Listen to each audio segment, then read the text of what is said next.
It started with a storm. The kind that turns the sky to slate and rattles every window in town.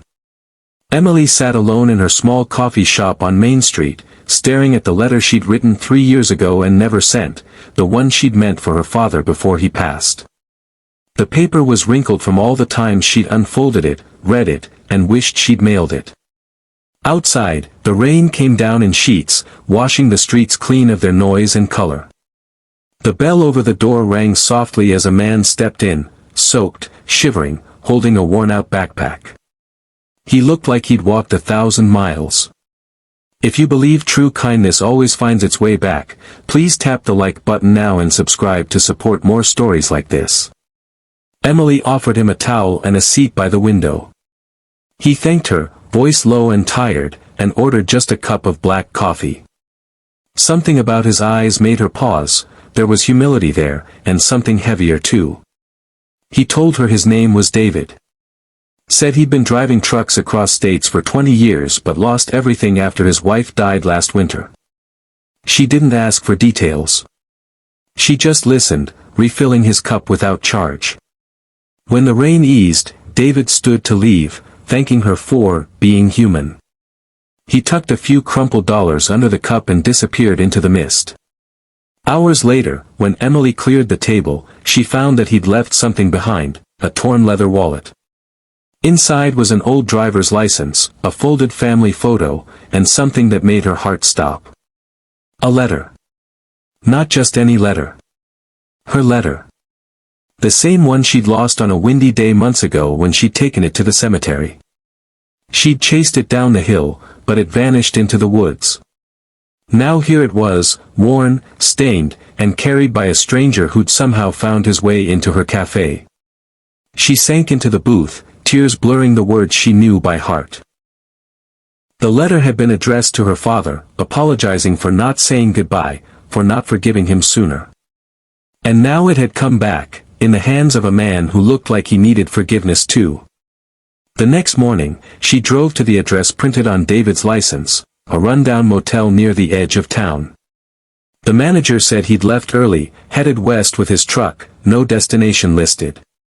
She left a small envelope at the front desk, inside it a short note. Thank you for returning what I'd lost. Wherever you're going, I hope you find your way home. Weeks passed. Autumn turned the leaves to fire and gold. The cafe stayed quiet except for the hum of the espresso machine. Then one cold morning, an envelope arrived with no return name, only a postmark from New Mexico. Inside was a short letter written in careful, uneven handwriting. Emily, I didn't mean to take your letter, but I couldn't throw it away. It reminded me of the things I never said to my own daughter before she stopped answering my calls. Reading your words helped me find the courage to write mine. You told your father you forgave him. Because of that, I finally told my daughter I was sorry. She called me back. I'm driving to see her now. Thank you for saving me. There was a photo tucked inside, David, standing beside a young woman at a gas station, both smiling through tears. Emily held that photo to her chest, the weight of the moment sinking in. Her letter had traveled farther than she ever imagined, healing someone she hadn't even met. And in that moment, she realized that maybe kindness, once set free, has its own way of finding where it belongs. She framed David's letter beside the coffee counter, a quiet reminder to every stranger who walked in. Underneath it, she wrote a small sign. You never know whose heart your kindness will reach. Weeks later, a new driver pulled into town, a delivery truck with New Mexico plates. When he stepped inside, Emily froze. It was David. Cleaner, healthier, a calm light in his eyes. He said he'd found steady work again, that his daughter was doing well.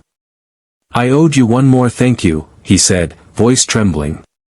She smiled. You already gave it. He left a $20 bill on the counter and a simple note beneath it, pay it forward. Emily did. Every single day. We'd love to hear your story. What is the most memorable act of unexpected kindness you have witnessed or received? Share it in the comments below. And if this story touched your heart, Please like, share, and subscribe to keep kindness alive in the world. Because sometimes, one lost letter can change two lives forever.